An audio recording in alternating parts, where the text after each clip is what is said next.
The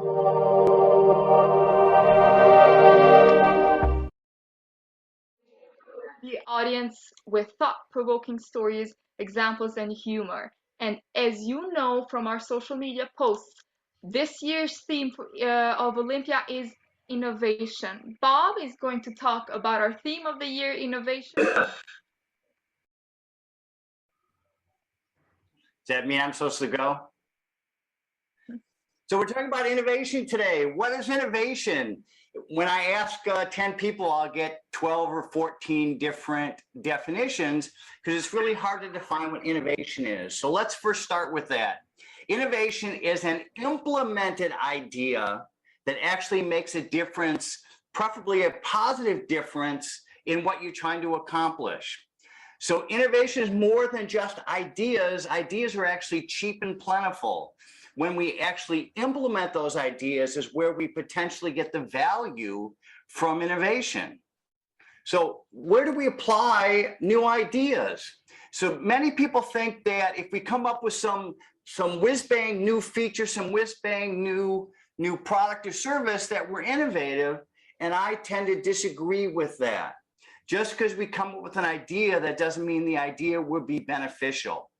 So in all the companies that I've started, and you've heard that I started a dozen companies, in all the companies I started, we really started with an opportunity.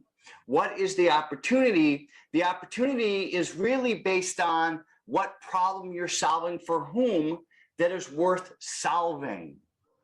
When we look at the history of failed products or failed businesses, somebody had an idea and they thought, well, my idea is going to change the world, and they went ahead with it. And ultimately, with the failed ideas, they didn't change anything.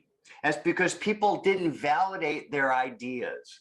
So when you think about innovation over the next year, the theme for your next year, don't just think about what problems are we solving. Figure out, are we solving problems that are actually worth solving? Do people really care? Will they benefit from your new ideas? And the only way to know that is to validate your hypotheses, is to validate your guess. So just don't think just because you have a particular problem that there's going to be 1 million people in the world or 1 billion people in the world who face that same challenge. And we figure that out by hanging out with people and gaining empathy for the people we're trying to solve problems for. So if you're trying to solve a virus problem, get to understand, get to know the people who maybe have the virus or are impacted by it, and figure out what the challenge is, the frustration is from their perspective. It's not really about the ideator. It's not about the person who started in the business. It's about the person whose business will be impacted, the person will be impacted by that business. So how do you figure that out? You spend time with people, you hang out with people, you keep your eyes and ears open. It's amazing how just by paying attention and being curious, we can find opportunities. So let's get a little technical. How big is the opportunity for your new idea, your new program? I like to say that the opportunity space, the opportunity to be innovative, is defined by 4 different forces. And that is the size, the intensity, the frequency, and the value of the problem you're solving. So for example, if I have a problem once a year and it's kind of mild, that's a pretty small opportunity. But if I and 1 million people face a frustration every day, and the cost to me in time or money or effort is pretty significant, that makes a pretty significant problem to solve, which means it's a pretty significant opportunity. So don't just try to solve problems, try to solve problems that are big, that are pervasive, that cover a lot of people or big area, or that impacts people frequently. So what you're really doing is working on problems that are worth solving. One of the examples I like to use is the Segway stand-up scooter. Maybe you're familiar with it. You see tour guides on them where people are standing up on this 2-wheel scooter. It was meant to change the world. They thought they were going to sell 10,000 of these a week, and they sold about 85 a week on average. So less than 1% of what they were expecting. Or maybe you've heard about New Coke back several years ago, about 40 years ago. Coca-Cola came out with a new flavor of Coca-Cola, abandoning their old flavor because they thought their customers wanted a new flavor, and that's not really what they wanted. Every day we see, especially technology or digital innovations coming out, new apps for your phone, for example, that the people who develop those apps think that those new apps are going to change the world, but ultimately most apps are downloaded once and then never used again because those apps don't really solve any particular problems. So as you're working through trying to be the innovative that's going to change the next, the next great thing in the world, figuring out, are you the only person impacted by this challenge, or is this challenge rather large that a lot of people, 1 million people, 1 billion people are impacted by it? Now, I can talk about innovation for a long time. I'd rather hear what your questions are so we can focus on what it is you're trying to accomplish. So you're welcome to unmute and jump in or type in the chat box. I've got my window open, and we'll get your particular questions so we can talk about innovation from your perspective. Who's going to be first? Who's got a question? Otherwise, we're going to do what's known as being voluntold. I'll call on you. How's that sound? All right, Evan Sears, I see you up on my screen. Type in a question or unmute and ask your question about innovation. Okay, Bob. Yep. Okay, evening from Indonesia. Actually, I'm based in Surabaya, and I'm glad to be here. The reason I don't on my video is because my signal is unstable. So rather than broken up, I'll. Okay, the idea of you were asking about audience to define innovation, or yes, related to define innovation. Yeah. Yeah. So do you have what's your definition of innovation? Okay, I think innovation is you have to have some kind of a good attitude, and then also maybe develop skills, and then you can innovate. Otherwise, it's not possible. It's going to be hard. I agree. You certainly need skills, and to me, the biggest skill you need is curiosity. You have to wonder. Right. Yeah, you've got to wonder, can we do this better if it's worth doing better? Not every problem is worth solving, but if we've identified a problem that's worth solving, then we have to be curious, well, what have we tried before? Why have those not worked? And what could we do differently in order to be more impactful, to improve people's lives, or sell more products, or whatever your goal is with innovation? Great, thanks for jumping in. Who else wants to jump in?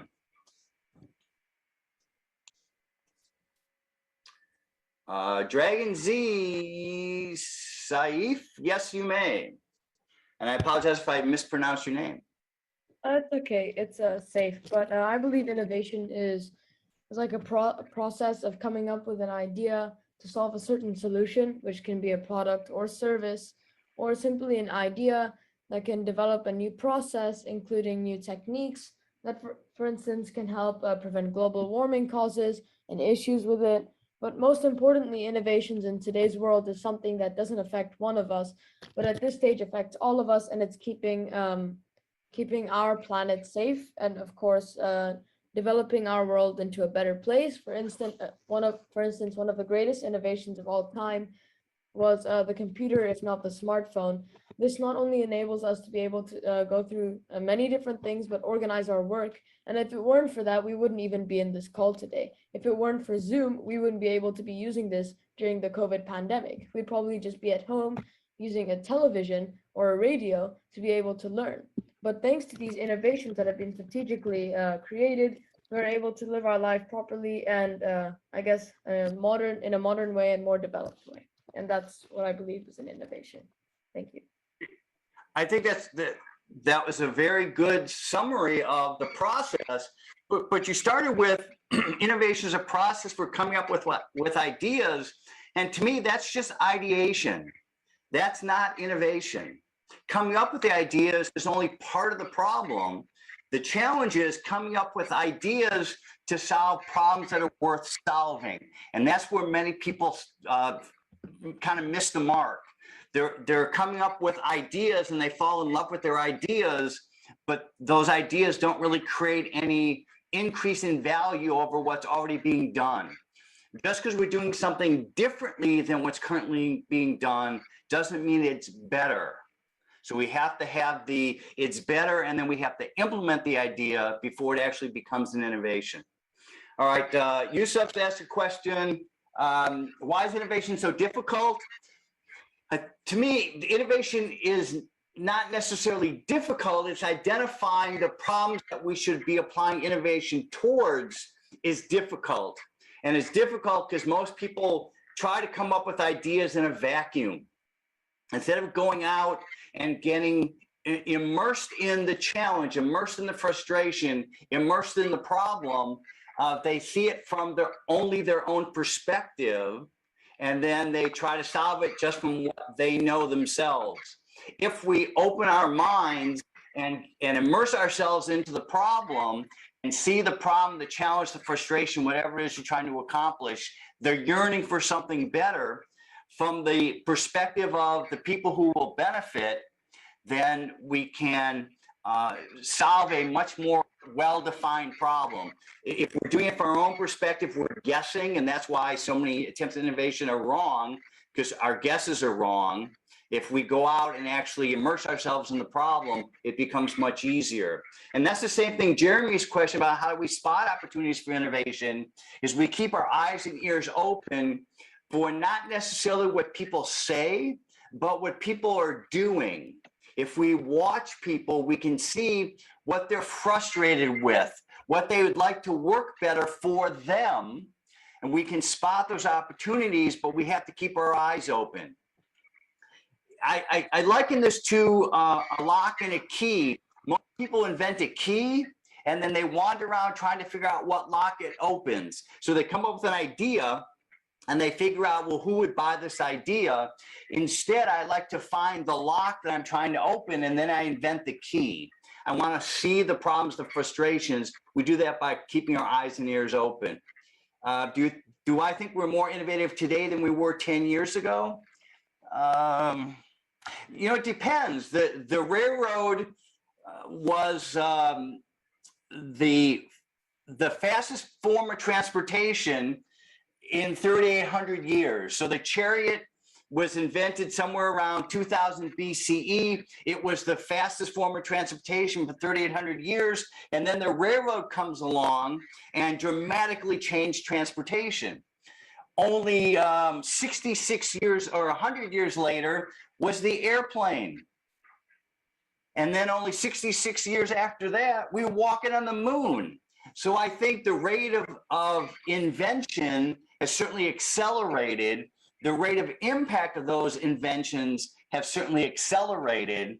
I think that with digital tools, we come up with more and more solutions than we have in the past. It's really a question of whether the impact of those inventions are really more impactful than they were 200 years ago, 150 years ago. I don't think that we've seen the biggest changes. We're not going through the biggest changes every day. The internet, the railroad, the airplane, jet planes, space travel, those have been dramatic changes to our life. Some people would say improvements. So those we've seen already, and we'll have more to come about. Okay, I've discovered something about psychology. How do I make that discovery innovative? Okay, so you've discovered, I apologize, I can't pronounce your name. You've discovered something about psychology, but is that discovery, does that highlight a problem that people are willing to change their behavior for in order to resolve? So as humans, we know that it's really hard to get people to change their behavior. So if you want people to adopt your new innovation, they have to stop doing what they're currently doing. Is this discovery enough that people are willing to change their behavior in order to gain the benefits of your new idea? And that's the challenge with everybody. Just because we come up with a new idea doesn't mean people are going to adopt that new idea because they're comfortable with the way things currently are. Anissa wants to know, what are the benefits of innovation? Well, that's always the question. What are the benefits? Just because you come up with a new idea doesn't mean that there's some new benefit. What we'd like to see is an increase in value. Now, that value may not be in money. Maybe the value is in understanding. Maybe the value is in communication. Maybe the value is in our acceptance of the world. Whatever the value is, however you define it, that's what innovation is supposed to drive. If your new idea isn't more valuable than what we're currently doing, then people aren't going to change their behaviors and adopt it. So that's what we're looking for. How does innovation affect some people?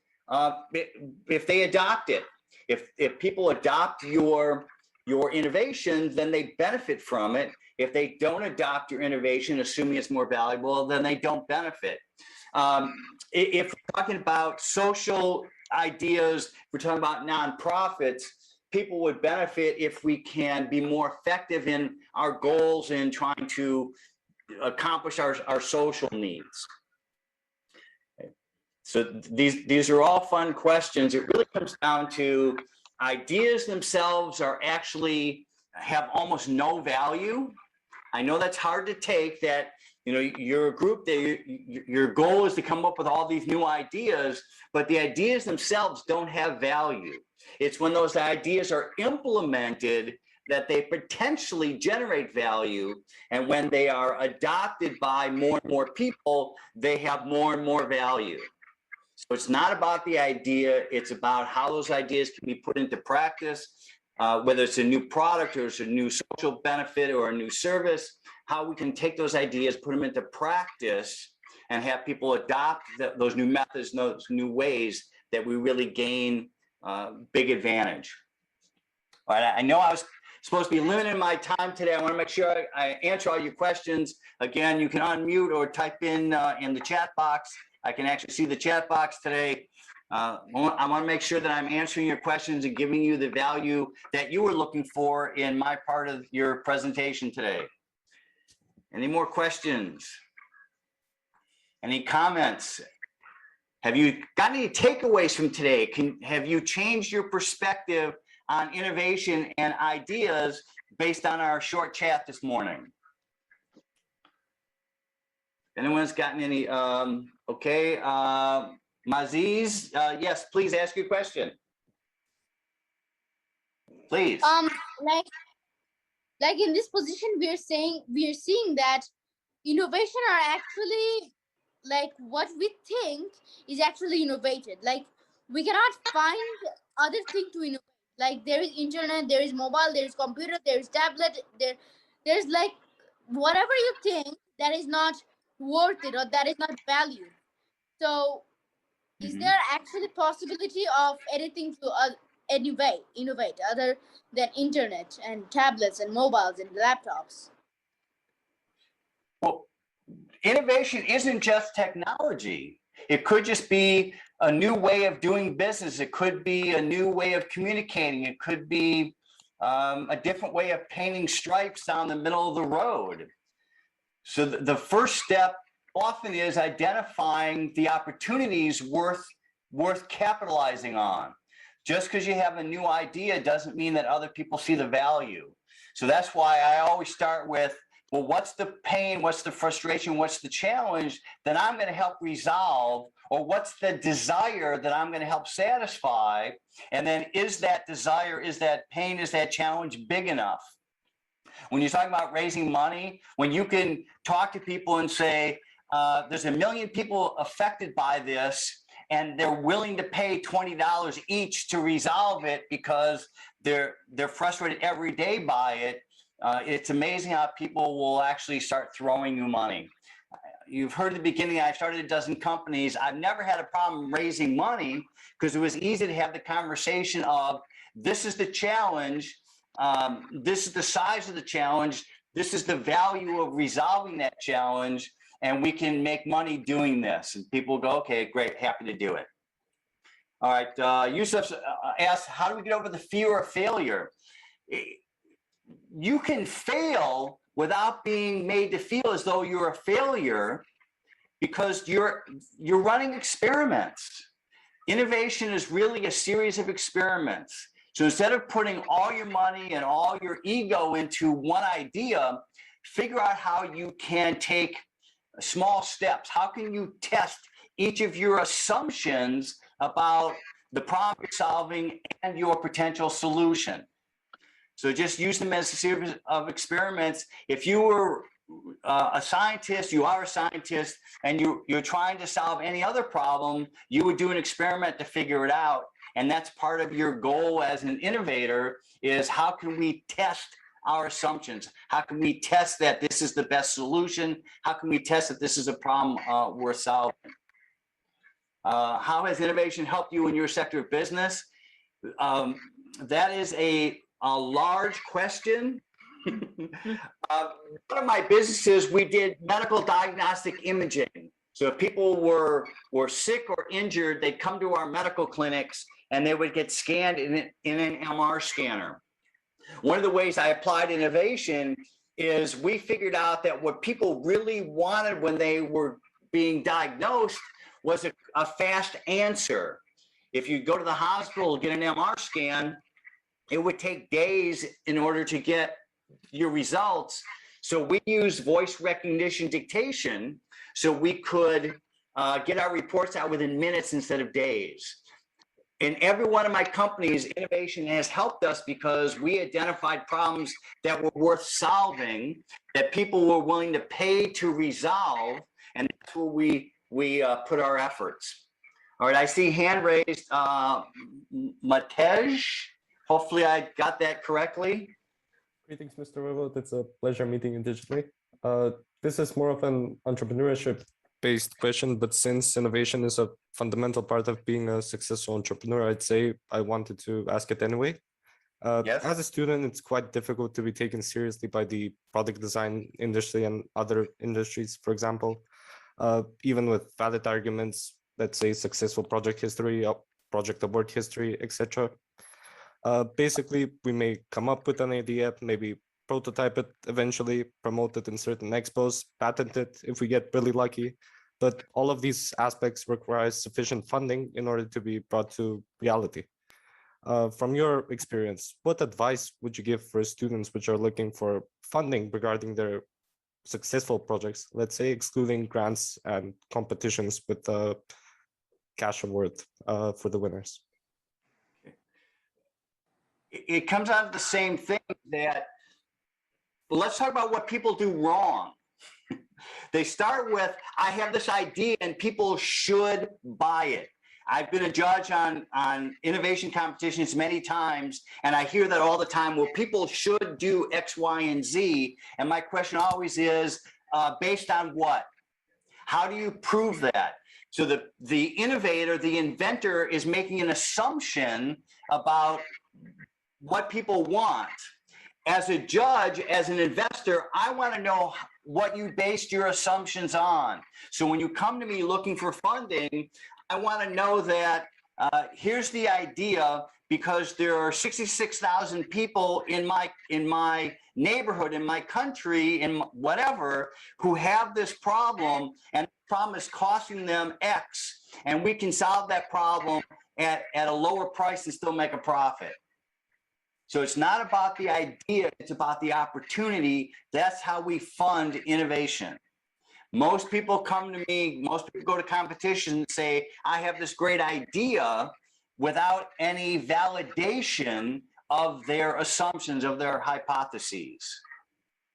So let's validate your assumptions with some real numbers, real world experience. Now you've got my attention. I'll give you an example. Okay, you're welcome. I'll give you an example. I was judging a competition, and this student came to me, or came to the panel and said, well, this is a better way for doctors to wash their hands, and doctors should do this. And my question was, have you ever talked to a doctor? Have you ever convinced a doctor to change what they're doing? He said, no. I said, well, okay, then just because they should do it doesn't mean they will. If we look at it from the doctor's perspective, do the doctors believe that they have a problem? And if they don't believe they have a problem, then they're not going to change their habits. All right. Lubiga, I apologize. With a name like Bob, my name's easy. I mess up everyone else's name. I apologize. I see you got your hand up. Please jump in with your question or comment. I wanted to ask, my name is Nalvega Shalom from Uganda. I wanted to ask, how do you think innovation has changed the world, the world right I missed the last word. Change the laws? Was that the question? how has innovation changed the world? So innovation is really about solving problems that are worth solving. So what's the area? If people have laws that are causing problems, instead of just changing the law to saying from yes to no, we do things a different way, people have less frustration with it. So innovation isn't about just products. It isn't about services. It isn't about technology. It is about doing things differently in a way that brings more value than the current way. So, new laws, new methods, new processes, new whatever. That's how we apply innovation. So, Blurt, I want to go back to you. I know I'm way over time. I'm happy to keep going. I don't know what your agenda is. It's okay. This was a great experience for our students. I didn't want to interrupt their questions and you answering them. Thank you very much for it. Thank you.